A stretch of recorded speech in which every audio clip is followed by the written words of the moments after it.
Another horrific mass shooting in Texas. We'll talk all about the response by the media, the left, and the Republican Party, plus mystery in Saudi Arabia. What the hell is going on over there? And civil war in the Democratic Party. I'm Ben Shapiro. This is The Ben Shapiro Show.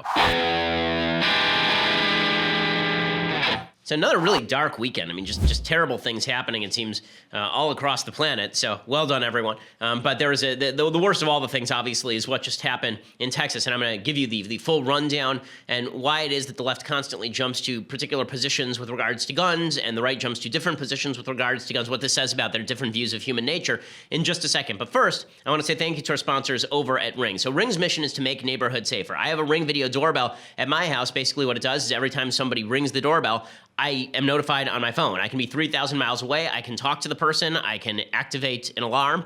I can make sure that my house is safe even when I am not at home, which is great because most of the people who are trying to break into your house will try to ring the doorbell first, see if someone's home, and then break in. Ring makes sure they can't do that anymore. Well, now Ring knows that home security doesn't end at the front door, so they've created what they call the Ring Floodlight Cam.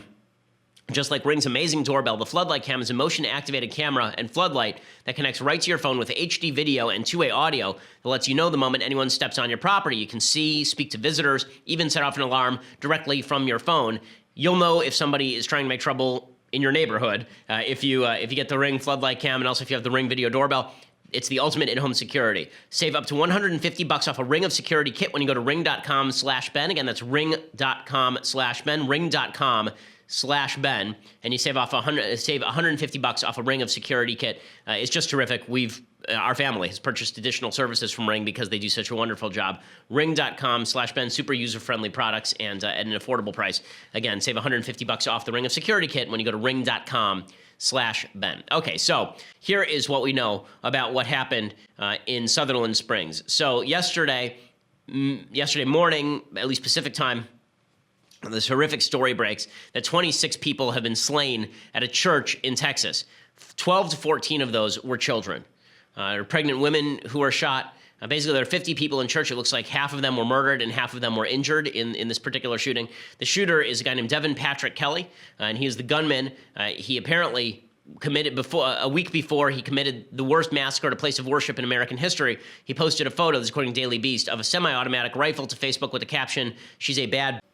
It's part of a disturbing picture emerging of the 26-year-old who was discharged under dishonorable circumstances from the Air Force in 2014, according to Defense Department records. Now, contrary to some of the factual kind of accounts that are going around, a dishonorable discharge is not the same as being discharged under dishonorable circumstances. One means that your weapon is automatically banned, one does not. But in this case, it doesn't make any difference because the reason he was discharged was apparently for domestic battery. Apparently, he committed violence against his wife and their child in November 2012, and he was sentenced with a bad conduct discharge, 12 months confinement, and 2 reductions in rank to basic airman, according to an appeals court decision in 2013 that affirmed the decision against Kelly. Well, what that means is that under Texas state law, you're refused the capacity for a concealed carry permit. Under federal law, you're banned from buying a gun if you commit a domestic violence, if you're convicted of a domestic violence assault. This was a domestic violence case, so he was banned by law from owning this gun as far as we know. It didn't matter. He was still able to obtain it anyway. He entered First Baptist Church at approximately 11:30 a.m. Sunday, opened fire. Officials said he wore a ballistic vest and was dressed all in black, so he was ready to go. A law enforcement source close to the investigation said that the rifle he used is similar to the one pictured. They couldn't confirm it was the same rifle. He exited the church, and he dropped his rifle, and he was then pursued by a civilian with a shotgun and died near the city of New Berlin. Apparently, he died from a self-inflicted gunshot wound, but it was thanks to the neighbors arriving and shooting at him. So here's some things that the neighbors were saying after all of this happened. Here's a witness talking about a citizen who stopped the massacre. I pulled up to the intersection where the shooting happened, and I saw 2 men exchanging gunfire, the other being a citizen of the community, and the shooter of the church had taken off, fled in his vehicle, and the other gentleman came, and he said we needed to pursue him, that he just shot up the church, and so that's what I did. I just acted. Okay, and another witness talked about this. They talked to one of the armed citizens who stopped the massacre. Here's what he had to say. That suspect crossed the street to the church, exited his vehicle, and began firing at the church. That suspect then moved to the right side of the church and continued to fire. That suspect entered the church and continued to fire. As he exited the church, a local resident grabbed his rifle, and engaged that suspect. The suspect dropped his rifle, which was a Ruger AR assault-type rifle, and fled from the church.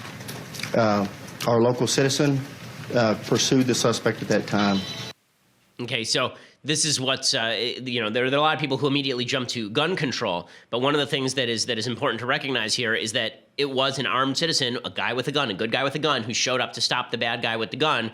Apparently, there were two good guys with guns who showed up to stop the bad guy with the gun. We still don't know the details of exactly what happened inside the church. Was anyone armed inside the church? Was there any security at the church? I've been an advocate for a long time that places of worship should have armed security there. Maybe that's just because I'm a part of the Jewish community. It's very, very common inside the Jewish community to have armed security. We have several security guards at the place where I worship. Every major synagogue in Los Angeles has many security guards, specifically because of the threat of violence like this.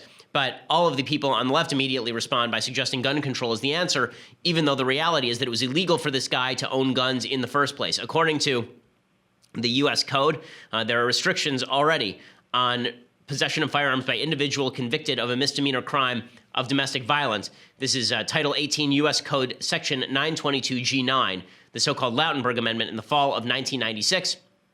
And it banned the possession of firearms by individuals convicted of a misdemeanor crime of domestic violence. In this case, he was convicted of a misdemeanor crime of domestic violence against his wife and his child. The fact that he still had a gun demonstrates that just because there are laws on the books doesn't mean that bad people will obey them nonetheless. So it is a good thing that there were good people with guns there to at least stop him before he could go to another location and begin trying to murder people there. Just a horrific, horrific event. Now, last week we talked about whether it was appropriate for President Trump to talk politically about what had happened in New York City after a terror attack, and he was talking immigration. And you remember the left said, how dare he politicize? How dare he politicize? Well, they could not wait to politicize this, as always. I mean, just like the Las Vegas shooting, they could not wait to politicize. So Chris Murphy, senator from Connecticut, who's sort of considered the gun control guy on the left after Sandy Hook, he issued a statement saying that lawmakers, quote, need to think about whether the political support of the gun industry is worth the blood. So this is just a lie, this idea that everyone who supports gun rights is beholden to the gun industry. I was supportive of gun rights long before we had any advertisers who were pro-gun. I've been pro-gun rights my entire adult life. Virtually everyone who's ever been on the right has been pro-gun and is not being paid by the gun industry. The reason that the NRA is so prominent is not because the gun industry is paying the NRA. It's because there are millions and millions of people who are members of the NRA who join voluntarily because maybe they're afraid that the left tries to grab guns and suggest that guns ought to be grabbed every time something bad happens. And they think, well, if I were in that church, I wish that I would have had a gun too. Okay, here's the statement from Chris Murphy. Again, there's been no talk on the left, none, about why this is inappropriate, why he shouldn't be talking this way. He tweeted, he put out a statement, said, the paralysis you feel right now, the impotent helplessness that washes over you as the news of another mass slaughter scrolls across the television screen isn't real. It's a fiction created and methodically cultivated by the gun lobby, designed to assure that no laws are passed to make America safer because those laws would cut into their profits. Again, cut into the NRA's profits. The NRA doesn't sell guns. They don't sell guns. How would that cut into the NRA's profits? If you banned, people with misdemeanor violent crimes against family from owning guns, which we already have, would that seriously interfere with the NRA in any way? Would that even seriously interfere with the profit margins of gun dealerships? I think not. He said, this is, again, Chris Murphy, my heart sunk to the pit of my stomach once again when I heard of today's shooting in Texas. My heart dropped further when I thought about the growing macabre club of families in Las Vegas and Orlando and Charleston and Newtown who have to relive their own day of horror every time another mass shooting occurs. Now, one of the things that I think is worthwhile noting here, before we even go any further and talk about some of the myths that are being purveyed by folks on the left with regard to this shooting, I think it's important to note that the left and right treat terror attacks and acts of violence in very, very different fashion. The left assumes that human beings are basically good. Human beings are basically good. And therefore, if you pass a law, most people will obey that law. And that if you don't pass the law, basically, human beings as restrained by the state are basically good. That there won't be a bad guy who breaks the law and goes out and gets a gun. And therefore, because human beings are inherently good, we don't need to worry about somebody breaking the law. And the best thing to do would basically be for everyone to put down their arms. On an international level, this leads to the sort of pacifism that led to the anti-nuke movement, the idea that if we unilaterally disarm, we will create a world without nukes. And you saw some of this kind of pie-in-the-sky stuff from President Obama when he was Senator Obama. The right thinks something different. People on the right tend to think in religious terms and natural law terms, that human beings are capable of both great good and great evil, and that a bad guy with the gun is separated from a good guy with the gun by the fact that by the fact that one is good and one is bad. They're not separated by the gun; they are separated by the fact that one is good and one is bad. And this is the problem: is how do you group these people? So if the left sees two guys with guns, the left's first instinct is to say the guns should be taken away from both of them. The right's first instinct is to say, well, who are they? Right? Is the guy on the right a cop? Is the guy on the right good? Is the guy on the right a preacher? Is the guy on the right a doctor? Is the guy on the left a vagrant with a violent history? Like, we have to separate by human being whether or not that person should have a particular capacity. The right tends to look to the vagaries of human nature when they see sin and evil, and the left tends to look to the implement of violence. Now, I think there's a halfway position that there are a lot of people who adopt. They say, okay, human beings can be good, human beings can be bad, but there are some guns that are too dangerous for even a good human being to own. I think most people agree with that with regard to, for example, fully automatic machine guns, which have been banned in the United States, at least new sales of those since the 1980s. And there are a lot of people who feel the same way about, everyone owning a tank. I think that's reasonable and rational. That's where you can have reasonable, rational discussion, is which weapons are too dangerous that the risk outweighs the benefit, right? The risk outweighs the reward. But that's not the conversation the left wants to have. The left wants to have the conversation basically that all guns are bad because the same exact weapon that was used to gun down these people at the church was probably used by one of the civilians in order to fire at the bad guy running away from the scene. Right, the AR, the Armalite rifle, is the most commonly used rifle in the United States. Okay, it's not, AR does not stand for assault rifle, and I think that it's important to note all this because you have to make a decision as a human being. Are you worried more about the character of the people that we produce in the United States, or are you worried more about the capacity of people of any stripe to get weapons like an AR? I'm not particularly worried about me owning an AR or my friends at the office owning an AR or millions of people owning an AR. I am worried about somebody who's been convicted of misdemeanor domestic violence owning an AR, a handgun, a knife, or a toothpick. And I think all of these things are dangerous. So I'm going to talk in a second about some of the myths that the left has immediately begun to purvey online. One of them is, I think, really dangerous, and another of them is actually just vile. So we'll talk about that in just a second. But first, I want to say thank you to our sponsors over at My Patriot Supply. So getting prepared for emergencies should not be tough. The government suggests that when you are in an emergency, you should have at least some supply of food available to you. Right? You should at least have some supply of food in case you can't get to the grocery store, in case you're blocked, in case the grocery store is sold out, in case the government can't get to you. We've had wildfires and floods. We've had tornadoes and hurricanes this season. And that's why it's important that you at least have enough emergency food to get through a few days. That's why My Patriot Supply helps you prepare by giving you a 102-serving survival meal kit for only $99. 102-serving survival food kit, $99. Breakfast, lunches, and dinners shipped to your home for free. Call 888-803-1413. 888-803-1413, or go online to preparewithben.com. Again, that's preparewithben.com. It lasts up to 25 years in storage. Folks at the office who have tried it say it tastes good, tastes like home cooking. Preparewithben.com.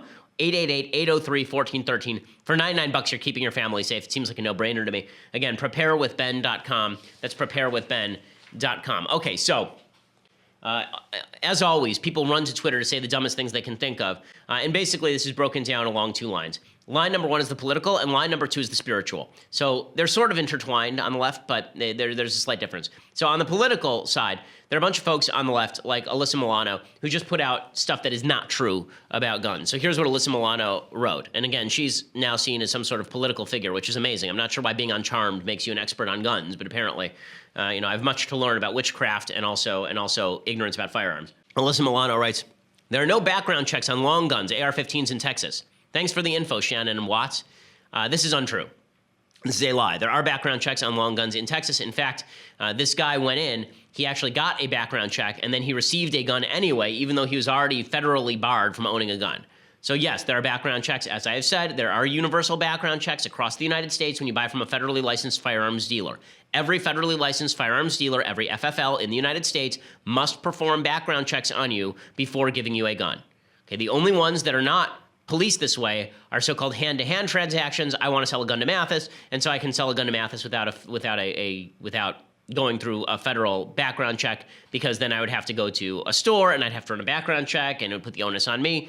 And in reality, it's impossible to police, except on the way back, basically. If Mathis were to go and shoot somebody, That wasn't me, presumably, and then they would backtrace where the gun came from. Then they could prosecute me. But prospectively speaking, there's no real way to prevent people from selling each other firearms in private. Federally licensed firearms dealer, a bigger issue because they can be audited at any time by the federal government. So this is just not true from Alyssa Milano. This is also idiocy from Chelsea Handler. Chelsea Handler, again, another one of these political experts who knows everything there is to know about politics, including the fact that Dana Rohrabacher is actually a woman. She tweets, quote, "Innocent people go to church on Sunday to honor their God and while doing so get shot and killed. What country? America. Why? Republicans." Well, no. It turns out that the shooter in this particular case is actually a militant atheist. And if you go to his Facebook page, it is covered with militant atheist slogans. He's apparently on the left, on the political left. He went to a church and murdered all of these people. Apparently, he'd been speaking negatively about religious people for a long time. So you have an atheist who goes and shoots up a church, and the first instinct is to blame Republicans, which makes no sense at all. The idea here, of course, if it were up to Democrats, then they would ban guns all the way. Now, I would suffice it to say that if it were up to the left, there wouldn't be as many people going to church on Sunday to honor their God, period. But that's a story I'm going to get into in just a second. The Second Amendment to the United States Constitution provides a right to keep and bear arms. The founders knew that it was important that human beings be able to keep arms in order to resist tyranny from governments, foreign and domestic. This is why you were actually mandated in certain states in the United States, in the early colonies, to own a gun in your home. Mandated. Because in order to be a member of the militia, you had to own a gun. It was your job to obtain a gun. This is not uncommon in Switzerland. They basically have similar laws, essentially. But the idea that it's Republicans' fault when a bad guy goes and shoots up a church is really sick. I've never said it's Democrats' fault when a guy goes and shoots up a congressional baseball game. In fact, I defended Bernie Sanders when that happened. This is pretty pathetic from Chelsea Handler. But unfortunately, it's a widespread sentiment, and it's not just held by Chelsea Handler. Joy Reid, who makes a living being wrong about everything, she blocks me on Twitter, so I had to see this through somebody else's account. She says, "Enough with the thoughts and prayers already." Paul Ryan had tweeted out, "Reports out of Texas are devastating. The people of Sutherland Spring need our prayers right now." Now, whenever a Republican says prayers, because Republicans actually take prayer seriously, folks on the left lose their minds. How dare they say prayers? They could act right now to stop all this. What, are you just going to pray? You just want to sit around and pray? That's your thing, to pray? Okay, so this demonstrates a full-fledged failure to understand what prayer is for on a couple of levels. But Joy Reid tweets out, "Enough with the thoughts and prayers already. The Bible teaches us that faith without works is dead. Do something or say nothing." So first, a bit of irony. These people were shot in the middle of prayers. They were shot and they were murdered in the middle of their prayers. And here you are saying that no one should pray for them. I'm pretty sure that the people who would be most certain to want other people to pray for them would be people in a church who are shot. Fairly certain that's the case. You didn't hear this sort of stuff after the massacre in Charleston, South Carolina, the massacre at the Black church. You didn't hear a lot of this, don't say thoughts and prayers. Stop saying thoughts and prayers. You didn't hear it as much because it was Barack Obama in power, and Barack Obama was saying things like, we should express our thoughts and prayers, right? And then he went down there and he sang Amazing Grace. Imagine if Trump went down to Sutherland Springs and sang Amazing Grace. The left would go ballistic. Obama did, but because Obama was pushing their favorite policy positions, that meant that his prayers were genuine, you see. Because according to the left, you're a bad person if you disagree with them, and so your prayers are worthless. We can't disagree on politics and both pray. Our prayers are worthless unless we agree with you on the politics of the situation. So she's not the only one saying this. Keith Olbermann is saying this too. He says, "Speaker Ryan, bluntly, shove your prayers up your ass and do something with your life, besides platitudes and power grabs." Okay, so number one, if you're going to tell people not to do something, and then what you probably shouldn't do is say do something with your life besides platitudes and power grabs in a tweet that is purely platitudinous and is clearly also a power grab. I mean, Keith Olbermann would like to grab a certain amount of power from the American people by seizing guns.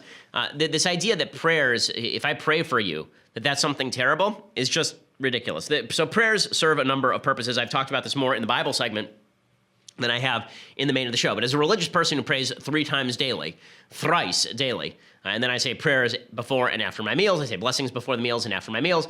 We say a lot of blessings in Judaism. So we're constantly blessing God. We're constantly praying in Judaism. It's a thing. There are a few reasons for prayer. One of the reasons for prayer is to seal yourself. Seal yourself. It's for you less than it is for God. God doesn't need you, and he doesn't need your prayers. But you need your prayers. Why? To steel you for doing things. So the idea that prayer is only about prayer, that you pray and then you go about your daily business, that's not right. One of religion's sort of basic premises is that you it is your job as a human being, when you see bad things happening in the world, to recommit yourself to being a better person.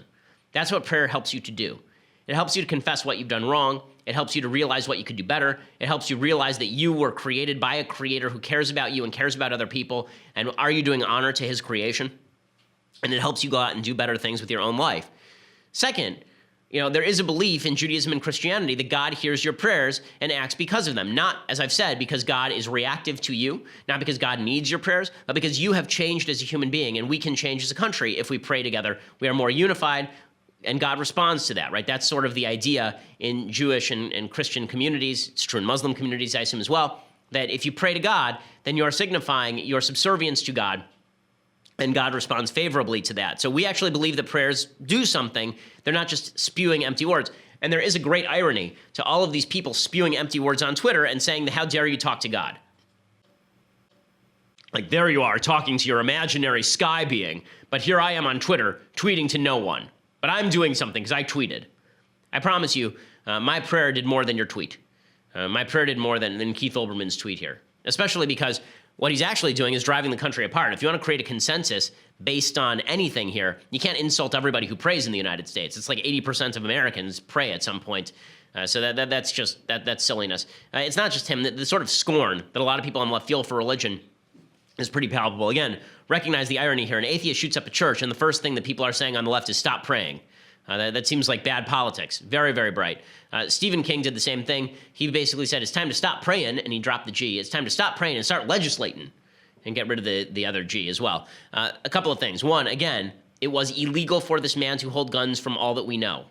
Okay, so more legislation would not have stopped that. And two, if you really want to show the scorn that you have for the American people by dropping G's in praying and legislating, look at those hicks with their praying, with their Jesus and their Bible. Those were the hicks that were shot, right? I mean, those were the quote-unquote hicks that were shot. They were people who lived in Texas. In all likelihood, the parents of these children voted for President Trump because Texas went heavily for President Trump. It was a very small town. These are people going on a Sunday morning to pray. It's horrific. It's horrific. And for people to sit around ripping, they're like, would you hear this ever if God forbid, a mosque had been shot up? Would you ever hear this? A mosque gets shot up, would you hear people saying, all these people should stop praying to Allah. They should stop praying to God for Muslims who are shot. Of course you wouldn't hear that. It's just scorn for Christians that really drives a lot of this, and that's really kind of gross. Okay, so in other news today, by the way, this is not the only violent story of the day. Yesterday or Saturday, Senator Rand Paul was actually attacked on his own property by a guy who's a registered Democrat. We're still waiting to hear all the details, but the guy broke 5 of Rand Paul's ribs. 5 of them. Okay, that's not a minor injury. Breaking a rib, you can't actually bind a rib. Like, my dad cracked a rib one time, and it is extraordinarily painful. And they can't put you in a cast. So you're basically walking around suffering because your ribs are poking you in the lungs. It's really awful. And this guy broke 5 of Rand Paul's ribs. There may be more to the story. We'll hear about it. But if not, then this is just another left attack on a Republican politician. And imagine if Bernie Sanders had been tackled and broken 5 ribs. Would that lead every newscast ever? Yes. Remember, there was a congressional baseball shooting. That was in the news for like 4 days, and it was out. You want to look at media bias? Look at how these shootings get treated. The variety of how the shooting... Is it useful to the left's agenda is more of a judge than is it newsworthy. Bernie Sanders being tackled by a right-winger would be newsworthy, and it would also serve the left's agenda. It would never leave the news. Rand Paul gets tackled, breaks 5 ribs on his own property, and by a Democrat, and nothing. I mean, I had to find this on Twitter. It wasn't even covered anywhere. It's ridiculous. Okay, so I want to try to elucidate some foreign policy news in just a second, because it's quite fascinating what's going on over in Saudi Arabia. But first, I want to say thank you to our sponsors over at Skillshare. So Skillshare is the best way for you to make your resume better. It's the best way for you to learn new skill sets that make you more marketable in your job, in your community. If you're looking for a leg up at work, Skillshare is how you do it. 3 million members, 17,000 classes. It's the Netflix for online learning. You can take classes in graphic design, DSLR photography, social media marketing. It's perfect. It's perfect if you're looking to build your career or start the side business of your dreams. I have taken, as I say, a watercoloring class, which helps calm me in the evenings. But beyond that, I've also taken a class in email marketing and social media marketing. All of their classes are like 45 minutes, and they are really excellent. Very user-friendly. Skillshare is giving my listeners right now a 1-month free trial of unlimited access to over 17,000 classes. Go to Skillshare.com/Shapiro. Again, that's Skillshare.com/Shapiro to start your free month today. Skillshare.com/Shapiro. Skillshare.com/Shapiro. You can't afford to sit around thinking you're going to be able to retain your job with your skill set. Your skill set isn't good enough. Keep making it better with Skillshare.com. Skillshare.com/Shapiro. You get a free month. Check it out. You're going to want to continue the service because it's really terrific. Okay, so meanwhile, mysterious happenings in Saudi Arabia. And it looks a lot like The Godfather, basically. Okay, it looks essentially like Michael Corleone basically cleaning up events after his dad dies, right? I mean, Clemens is going around shooting people in elevators is basically what's happening here. So over the weekend, all of these events happen. I'm going to tell you the events and then why I think they're happening and what I think is going on. We could be 5 minutes away from a full-on Saudi-Sunni versus Iranian Shia internal Middle East conflict. We could be looking at another war in the Middle East in very short order, and there's a significant possibility the United States ends up dragged into it in some way, so I think it's important stuff. So here's what happened over the weekend. So Saudi Arabia is basically being taken over by a 32-year-old young new prince. This 32-year-old guy is considered a reformer. He is he is a kid, and he has formed a newly formed anti-corruption committee. Over the weekend, they arrested at least 17 princes and top officials. So they basically went around arresting people. The list includes Prince Al-Waleed bin Talal. You've heard his name. He's an investor in Kingdom Holding, which 95%. He owns 95% of that. It owns stakes in Citigroup, Twitter, Apple, Fox News, right? Well, News Corp, right, which is the parent company of Fox News. After he was arrested, $750 million was wiped off of his fortune on Sunday. At least 38 former current deputy ministers have been arrested on accusations of corruption. CNN has obtained the list of 17 people, including the former head of the royal court, Khaled al-Tuwairi, the Saudi media mogul, a guy named Waleed al-Ibrahim, and Prince Turki bin Nasser. Okay, so all of this is basically the new guy coming in and arresting all of the people who could potentially pose a threat to him. Badr Asakar is the bureau manager of Crown Prince Mohammed bin Salman, and he tweeted the list of arrested business people. 3 ministers were removed from their positions. Tens of former ministers were detained as part of the new anti-corruption campaign initiated by King Salman bin Abdulaziz Al Saud. So the new king, who replaced King Fahd after King Fahd died, his son is basically running the show, and his son is this crown prince that we are talking about, this Mohammed bin Salman, right? Because King Salman is the king over there. So the 3 ministers removed were the economy and planning minister, the National Guard minister, and the Naval Forces commander. And they said that they needed to do this due to the propensity of some people for abuse, putting their personal interest above public interest and stealing public funds, and will trace and combat corruption at all levels, according to the release. The 32-year-old crown prince does have the authority to investigate, arrest, issue travel bans, freeze the assets of those it finds corrupt. So in the last few months, he has eased some restrictions on women. He's supposedly a modernizer. He's eased some restrictions on women. He's allowed them to drive, for example. And he has vowed to destroy, quote, extremist ideologies in a bid to return to a more moderate Islam. So he's considered a reformer, and he is making some moves. Okay, so what are some of the other moves that he's making? I mean, it's really astonishing, all the stuff that happened over the weekend. It's really kind of creepy and astonishing at the same time. Prince Mansour bin Mukrin is the deputy governor of Asir province, which is a major province in Saudi Arabia. He was returning from an inspection tour when his aircraft was downed near Aba late on Sunday, according to the Interior Ministry. He is dead, 7 other officials dead in this helicopter crash. Why does that matter? Because this guy is basically the lead rival to this Crown Prince Mohammed bin Salman. So it's obviously an attempt to cement power. If you know, this is suspicious as it looks. This particular province exists on the kind of southernmost tip of Saudi Arabia. Yemen exists just to the south. We'll talk about Yemen in just a second because that's important too, and there's news out of there as well. Basically, this guy's father, the guy who was just killed, I mean, it looks like, I would say, suspicion is that he was murdered. You know, helicopters don't randomly go down in the middle of a purge. This guy's father was the lead rival to King Salman. So Prince Mansour bin Mukrin was kind of the next heir to the throne if the other guy had gotten picked. Okay, so that's another thing that's happened. Meanwhile, Saudi Arabia is accusing Yemen of firing an Iranian ballistic missile into Saudi Arabia over Riyadh. Okay, so they're essentially saying that there was Iranian technology in this missile fired from Yemen into the heart of Saudi Arabia. They said they intercepted a ballistic missile over the capital, according to CNN, and now they are accusing the Iranian government of having provided the technology that was in that missile. Now, Saudi Arabia and Iran have been in basically a proxy war in Yemen for at least a couple of years here. It was the U.S.-made Patriot system that shot down the missile. There have been about 14,000 civilian casualties in Yemen, 5,000 people killed from the beginning of the fighting into late August. And again, Saudi Arabia has been very active because they are concerned with being surrounded by an Iranian proxy on their southern border. So this also looks like, more provocation. And finally, this is the final piece of Saudi Arabia news. Then I'm going to explain what exactly the hell is going on here, because this is all very mysterious and it does have some significant ramifications for the United States. The Lebanese prime minister is a guy named Saad Hariri. Okay, his father was murdered by the Iranians, basically. His father was killed, I believe it was in 2005, by the Iranians. And there have been basically a couple of revolutions, one called the Cedar Revolution that was a response to the Iranian presence in Lebanon. Lebanon is a country, for those who don't know, just to the north of Israel and just to the west of Syria.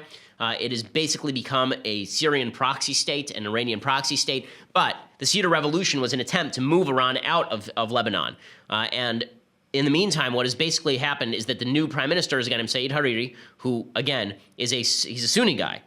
He's not Shiite like the Iranians, and he has formed a coalition government involving Hezbollah as well. Well, now that is breaking up. So the Lebanese prime minister Saad Hariri resigned on Saturday during a trip to Saudi Arabia. He said his life was in danger. It created a leadership vacuum in Lebanon. Hariri said he feared an assassination plot, accused Iran of meddling in the region, causing devastation and chaos. He said Iran controls the region and the decision-making in both Syria and Iraq. I want to tell Iran and its followers it will lose in its interventions in the internal affairs of Arab countries. The Iranians are accusing the Saudi Arabian government and President Trump of coordinating Hariri's resignation in order to exacerbate tensions. They said the resignation was aimed at creating tension in Lebanon and the region. The resignation was also meant to compensate the U.S. for its failures after the defeat of ISIS. And Hariri also pointed to Hezbollah, which is a terrorist group that has threatened Israel as well as Sunni targets and Jewish targets all over the world. So a lot going on in Saudi Arabia. I'm going to explain all of it.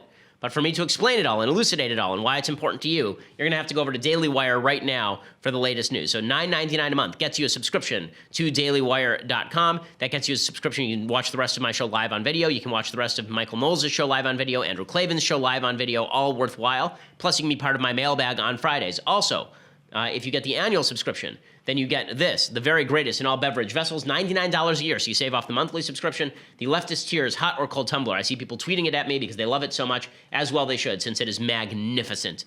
What a piece of hardware this is. $99 a year gets you the annual subscription plus this, and there will be discounts in the Shapiro store, which, as I say, will be coming in the near future. Also, be sure to tune in to watch our next episode of The Conversation on Tuesday, November 14th at 5 p.m. Eastern, featuring the godless Michael Knowles. That's not true. Michael is a religious guy, but the godforsaken Michael Knowles, is that fair? Yeah. Maybe? Okay, godforsaken. Michael's Conversation will stream live on the Daily Wire Facebook page and the Daily Wire YouTube channel. It's free to watch for everybody, but only subscribers can ask the questions. I'm subscribing just so I can ask Michael questions like, why do you still work here? Subscribe today to ask Michael questions and join the conversation as well. Go ahead and check it out. All the conversations are a lot of fun. I've done one. Klavan's done one. Michael's doing one now. So go and check it out. If you just want to listen later, subscribe to our YouTube channel or go over to SoundCloud or iTunes. Subscribe there. Leave us a review. We are the largest, fastest growing conservative podcast in the nation.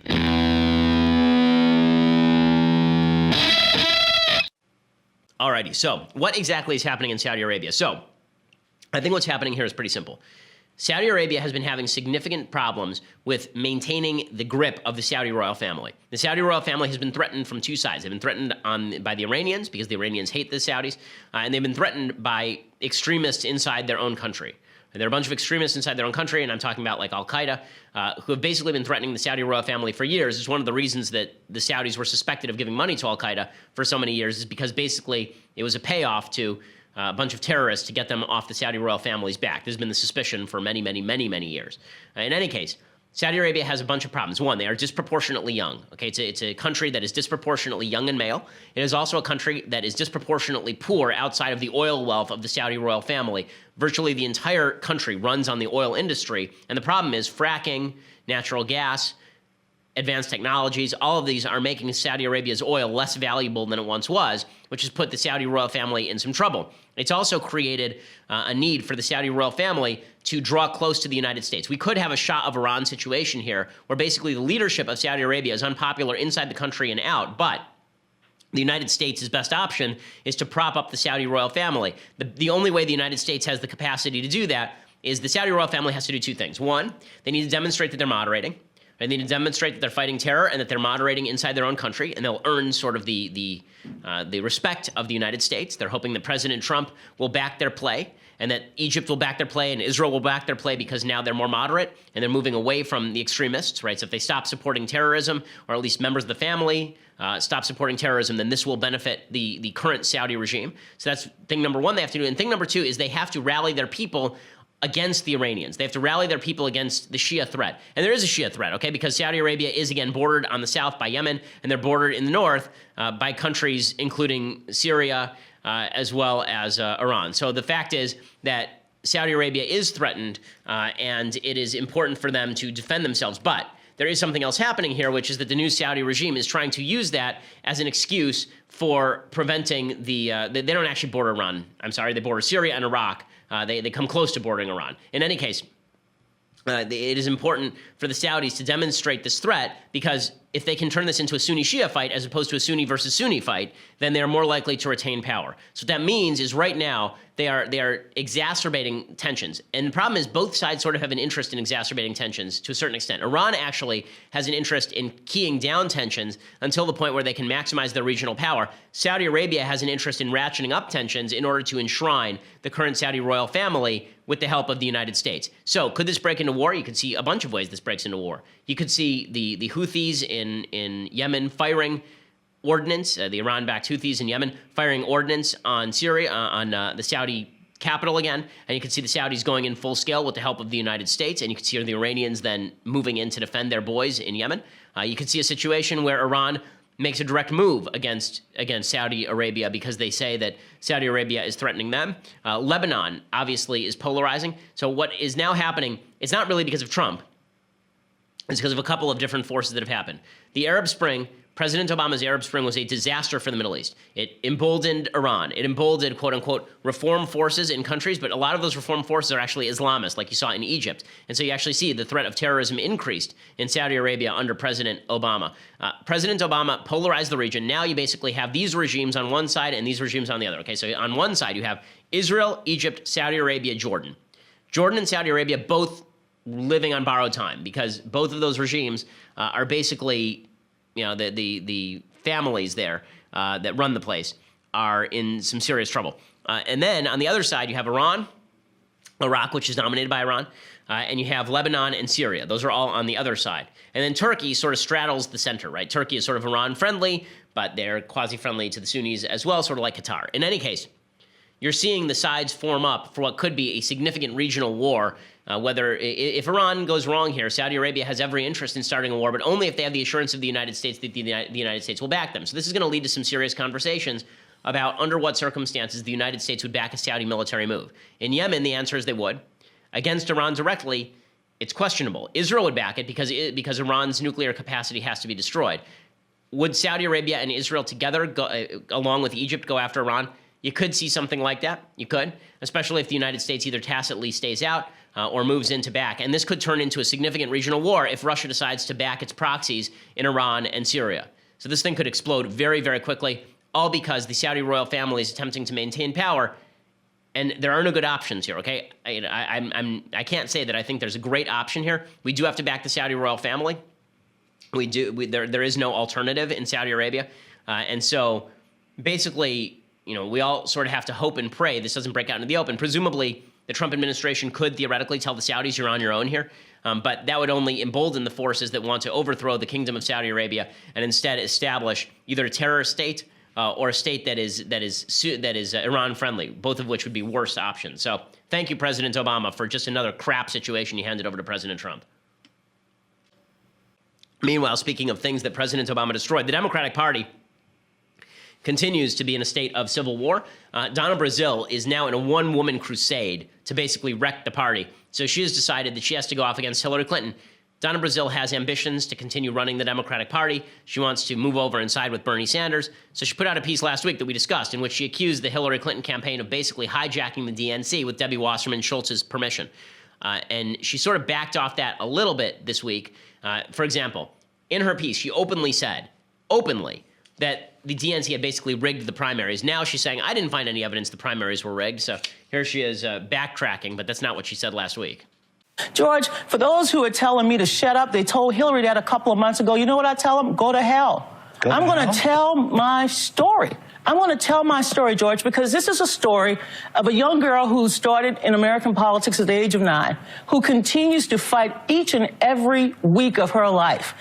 Okay, and she has today called the Hillary Clinton campaign racist and sexist, but she's also sort of trying to back off the claim that the primaries were rigged. Here's what she said about that. Do you agree with Elizabeth Warren that the primaries were rigged? I don't think she meant the word rigged, because what I said, George, as you well know, after I left this show back on July 24th, I said I would get to the bottom of everything. And that's what I did. And I called Senator Sanders to say, you know, I wanted to make sure there was no rigging in the process. I'm on the Rules and Bylaws Committee. I found no evidence, none whatsoever. Okay, that is not what she said last week, right? That is not what she said. Quote, by the day I had called Bernie, I had found my proof and it broke my heart. This is literally what she said. She starts off this little piece by saying that she wanted to find out if things had been rigged. She said, I needed to have solid proof, and so did Bernie. She said, I promised Bernie when I took the helm of the Democratic National Committee after the convention, I would get to the bottom of the process as to whether Hillary Clinton's team had rigged the nomination process. I needed to have solid proof, and so did Bernie. I had found my proof, and it broke my heart. Now she's saying, of course, it wasn't rigged because she realizes that she overstepped here. The conversation is actually less about whether it was rigged and about how much it was rigged. So according to Hillary Clinton's contract, she was only supposed to receive certain benefits during the general election process in return for giving money to the DNC. The DNC said they'd offer Bernie Sanders a similar deal, but Hillary Clinton was already staffing up the DNC upon signing that contract, so it's sort of a distinction without a difference. Team Clinton is now defending, they're attempting to defend themselves. They sent a letter from 100 people who are members of the team, including people like Huma Abedin, and they said that this is not true. They said that Donna Brazile is the tool of Russian propaganda. So it's just tearing the party apart, which is glorious to watch. They said, quote, there's an open letter on Medium. We were shocked to learn the news that Donna Brazile actively considered overturning the will of the Democratic voters by attempting to replace Hillary Clinton and Tim Kaine as the Democratic presidential and VP nominees. She said over the weekend that she actively thought about replacing, and this is an amazing thing, right? She actively thought about putting Joe Biden on the ticket instead of Hillary Clinton and Tim Kaine in the last days of the campaign. This is obviously her attempt to move beyond the Clintons and to shiv the Clintons and to end this whole Clinton debacle. I think that's smart by Donna Brazile. I think the party would be smart to throw Hillary under the bus here. Whether they will or not is another question. They've been clinging to life here, clinging to the hope that Hillary Clinton will eventually become president through some sort of weird confluence of events. It's not going to happen.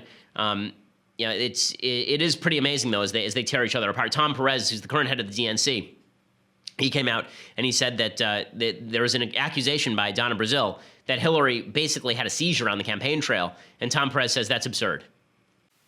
I have great respect for Donna. I consider her a friend. She's done a lot for the Democratic Party.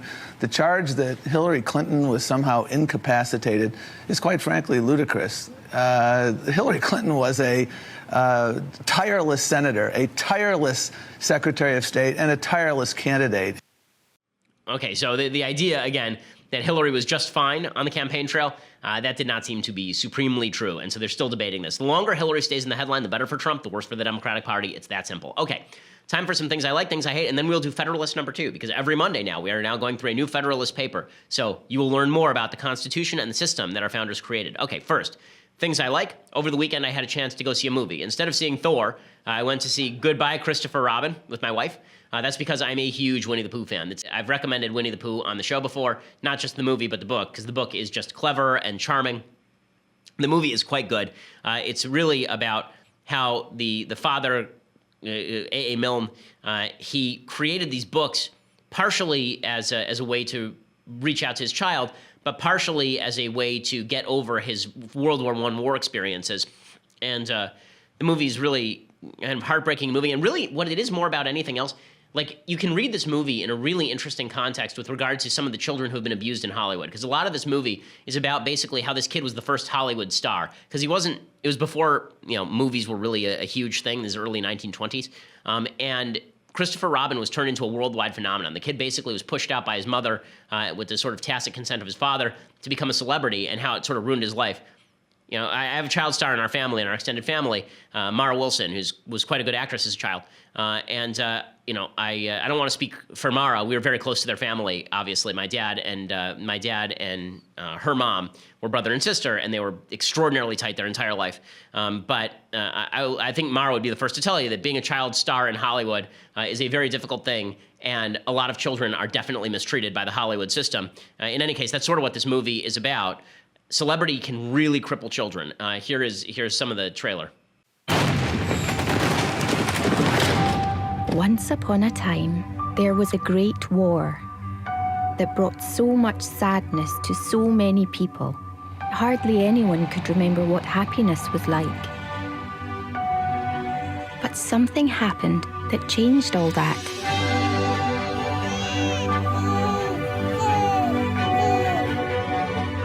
His name is Christopher Robin, but we generally call him Billy. A toast. C.R. Milnes. C.R. Milnes. It helped us to believe in the good things. Which one would you like? This one. Yeah, same height, please. Go.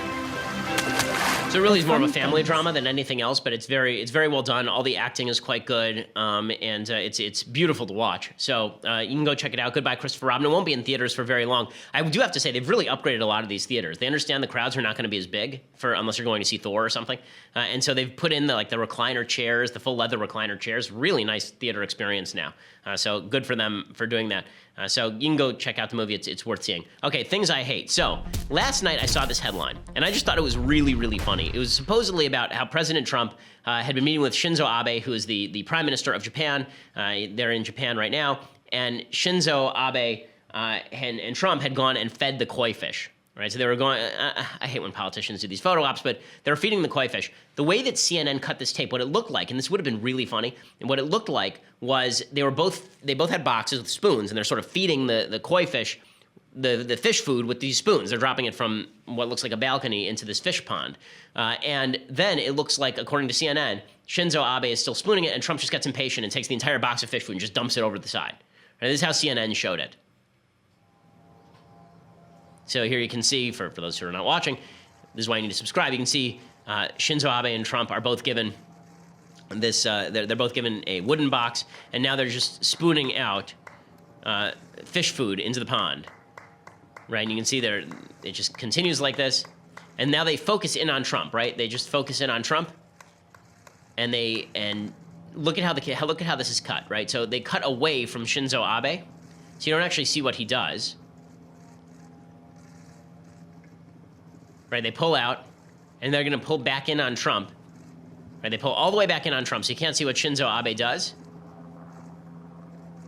And what does Trump do? He takes the entire box and he flings it over the side. So it looked like, oh, look at that Trump, that boorish American. He got bored and he didn't care. And while Shinzo Abe was still doing this kind of patient ritual, Trump takes the box and chucks it over the side. Now, listen, that would be hilarious. It would be. I mean, I would laugh. If Trump did that, I would have thought, okay, it's such a Trump thing to do. I mean, the guy did make hats with Shinzo Abe. It said, making our relationship even better. He made them hats. Okay, it's like a gift you get for your girlfriend when you're 14. But in any case, here's what actually happened. CNN cut the video in order to make Trump look bad. The media ran with it. Abe threw out the fish food first. He actually took the box of fish food and he threw it out before Trump did it. And the media ran with the story that Trump had been deliberately rude. Absolutely idiotic. Same thing happened, by the way, with regard to comments that Trump made about Japanese cars. So Trump had said to the Japanese, if you could make some more of your cars in the United States, that would be great. And people were like, well, they make lots of their cars here, right? We have Toyota plants all over the United States. There are like 16 Honda plants in the United States.